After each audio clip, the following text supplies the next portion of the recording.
Hey guys, this is God of Politics, and welcome back to a brand new video. But before we get started with this video, please like this video and subscribe to the channel. Also, follow me on Twitter and join the Discord. Those are both linked down in the description. But in today's video, I will be trying to answer the question, will COVID relief get passed? Now, this has been one of the biggest issues, probably the biggest issue of Biden's administration so far. He's been trying to get COVID relief passed, and the process is finally moving forward now. We're on the date of February 4th, and the process is about to move forward. They did a vote to start what's called the reconciliation process. I've talked about reconciliation in past videos, and that's a process where instead of having a 60 vote threshold to pass legislation, you only need 51 votes. So that process was started. The Senate voted 50 to 49 to start that process. Every Democrat voted for it. Every Republican voted against it.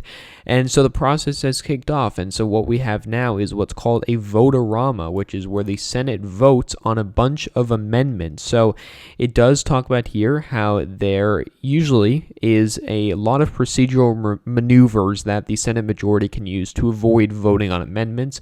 Whereas in this process, you can't do that. And what I've seen so far is that there's been about 400 amendments that the Senate is going to have to vote on in this votarama, and they're going to have to vote on all of them. And this is really a big political game for a lot of voters because, some, say that a Republican votes against a tax cut or votes against funding for something. That's often used in an advertisement by a Democrat, or vice versa, used by a Republican against a Democrat, saying, the Democrat voted against cutting taxes for middle-class families. Those kinds of things are what's used in political ads, which it does point out here. And so, of course, these amendments are non-binding, which means it doesn't actually do anything. So, if they say, this is an amendment to put $100 billion in funding for testing, and they vote in favor of it, that doesn't actually mean anything. But this is kind of setting the agenda for what each party, or what each member really wants to get out of this process. And so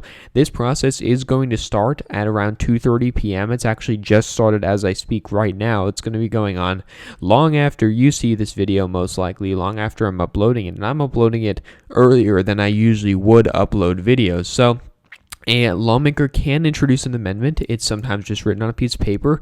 There's a minute of debate equally divided by each side, and then there's 10 minutes to vote, and there's 400 amendments, so this should take quite a while. Starting at 2:30, they're not going to be done anytime soon. So in practicality, each amendment takes about 15 minutes or so to get through. Maybe they don't vote on all 400 of those amendments, obviously, but normally one side strikes a deal to say, all right, we're not going to vote on these amendments. We're just going to get straight to the next part of the process, which is actually voting on the resolution, which is not the same as actual COVID relief. They pass the resolution, which then says that the committees can go and, draft what's going to be part of these bills, and then finally, they come back out and they vote on the actual bill. This will take a couple days, but eventually COVID relief is most likely going to be passed. And it's going to include a lot of things, but there are still questions on what exactly it is going to include, and that gets to the point of the Senator Joe Manchin, one of the most powerful people in Washington now. He is the Democratic senator from West Virginia, which is hard to believe for many people, hard to believe for even myself that the Democrats still have a senator from West Virginia, but it is true. He is very important now, and he is quoted as saying, asked if he would be in support of a nearly $2 trillion bill for COVID relief, which is what Biden's bill is. He said, if it's $1.9 trillion, so be it. He said, if it's a little smaller than that and we need to find a targeted need, then that's what we're going to do. So he seems to have at least some support for a larger bill. The West Virginia governor, who's a Republican, formerly a Democrat, but now Republican, basically came out and said, I support a larger bill, a big COVID relief bill. So it looks like Joe Manchin is very he is open to that proposal, and it looks like he may vote on that proposal, but there are still things that he probably won't vote on, and one of those is a $15 minimum wage. If it does talk about it here, it says Mr. Manchin also says that he doesn't support a $15 minimum wage, a provision that is currently in the proposal. He says he believes in the current federal minimum wage of $7.25 $11.25 should be raised by a smaller amount and recommended $11 for West Virginia. There are probably other Democrats that oppose raising it to $15. I can think probably Mark Kelly, Kirsten Sinema, maybe John Tester as well. They probably oppose raising the minimum wage. And so there are a lot of moving parts to this, and it is going to have a very big impact, because depending on what's in this bill, whether it's $1.9 trillion, whether it's $600 billion like the 10 Republicans propose, whether it's $1 trillion, it is going to make a difference, and that is on the economy. And this is going to affect the midterms, because, I am an election channel, I'm a political channel, and I do want to tie this into what this means for future elections, because that is what I do on this channel.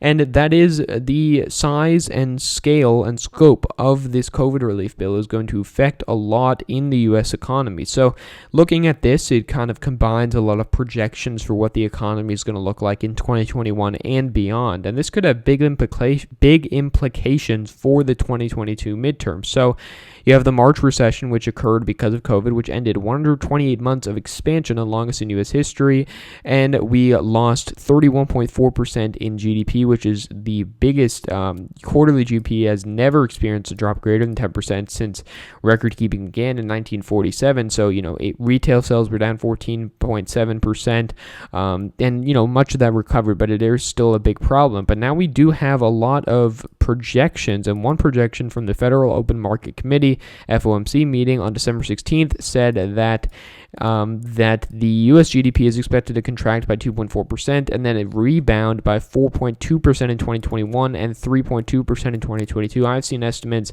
as high as 5.9% from people like the IMF, from Morgan Stanley. So we could see very high GDP numbers. It also says that the unemployment, which is about 6.7% now, this is projecting the end of 2020, which we already do know the numbers, but it also predicts it to go down to 5% in 2021, which is about what it was when Obama left office in 2017, and 4.2% in 2022, which would be just 0.6% higher than what the lowest point was, or the lowest point was 3.5%, so 0.7% higher than what it was in 2019, and go down all the way to 3.7% in 2023. So we'd make a full recovery by then. So this does bode well for Joe Biden in the midterms, and the reason is because of the fact that, if Joe Biden campaigns on the message for other Democrats, of course, then other down-ballot Democrats will campaign on this message as well. But if they campaign on the message of, we got the country out of COVID and we are better off now because of it, that is going to bode well in the midterms, because usually Democrats or Republicans, whoever's in power, does get shellacked in the midterms. But there are exceptions to this. 2002 is the most recent exception, when you had a national crisis.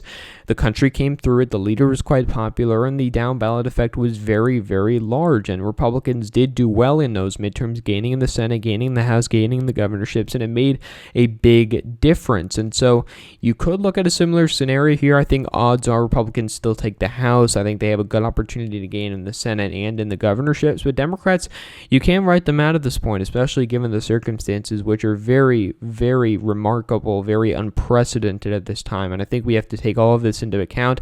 I'm going to be uploading this video a little bit earlier today, because we do have this vodarama going on, and I want to, have it be relevant by the time that a lot of this vodarama stuff is going to be going on. But, big things are happening right now, and this is very, very crucial time, and I'm going to continue to make videos about it in the future. So thank you all for watching this video. Please like this video and subscribe to the channel. Also, follow me on Twitter and join the Discord. Those are both linked down in the description. But again, guys, thank you all for watching this video, and I will see you guys later.